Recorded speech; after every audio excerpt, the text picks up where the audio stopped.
Hi, I'm Shirley Rohde again. Today we're going to talk about building a character. This is the most important thing in your whole novel, is your protagonist. You have to know everything about him or her. You have to know the age, the sex, how they walk, how they talk. Do they walk with a limp? Do they talk with a lisp? Or do they talk rapid fire? You should know everything about them.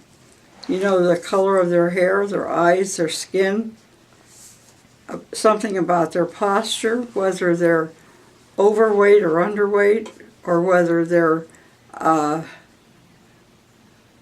they look like they're uptight or a relaxed person, and any features that you can think of, like birthmarks or abnormalities, little deformities, anything that strikes them as different. You should know if they're upper class, middle class, or lower class, and believe me, there is a class. Occupation or means of income, their education, you should know what they're suited for in life and what their interests are.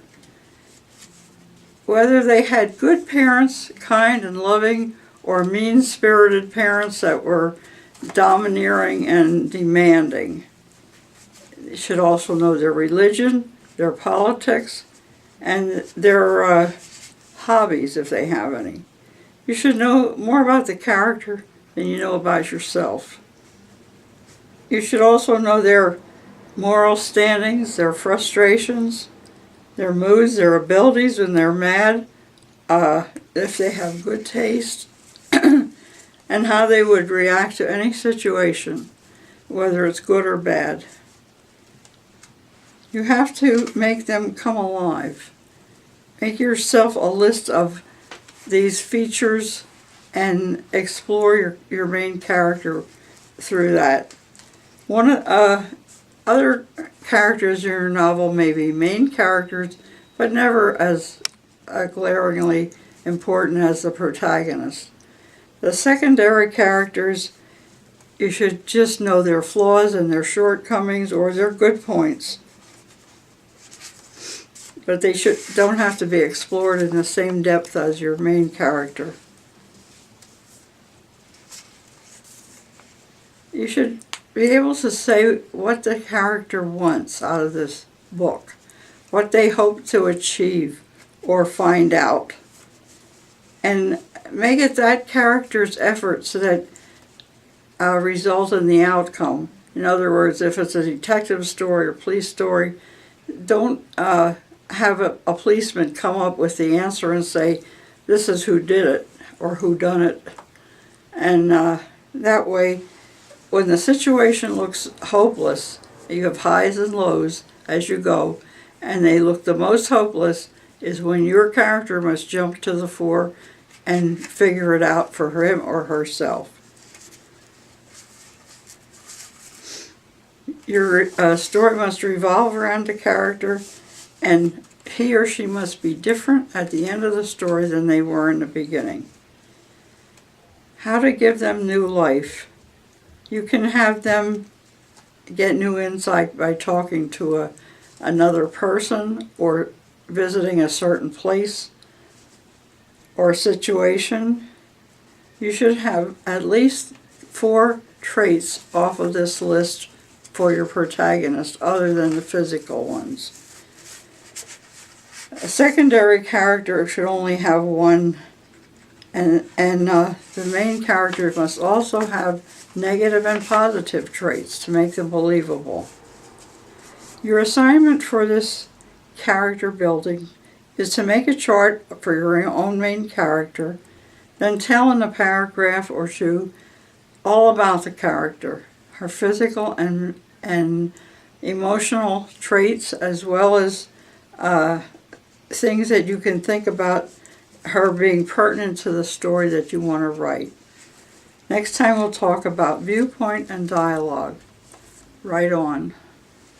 A scene may reveal a character's main problem or important information that he or she will have to solve. making the reader aware of the problems and the obstacles. In your scenes, it is important to keep aware of the passage of time. Every scene should advance the plot. Be sure that it sounds interesting. Don't just use dialogue to have empty space filled. Make sure it has a way of advancing the story. Because it isn't a true account, you're able to overlook some of the things that you would in life. You can look at the protagonist's most inner thoughts. And because you have that privilege, you must use it wisely and make it believable. Lapses in time can be shown by different things. You can plan a statement making a change in time directly, or a difference in the character or in their appearance. By the use of flashback, though, I believe it inhibits the reader's the reading flow. There's often a hindrance because it stops the action, makes you think back to where you are, then goes ahead and leaves you wondering why you started back. One character usually only has several pages, and then the changing viewpoint indicates a passage of time that moves the story forward. Some emotion should have occurred: love, anger, joy, hate. The main character often learns something out of the conflict. For your assignment, I want you to write a scene using your main character and show some of the problems that he or she has. Write on. I have a 7th book coming out on my Kindle on the 23rd, and it's called Charade. It's a mystery, and I hope you'll read it because it's, as my daughter described it, a real page turner. See you next time.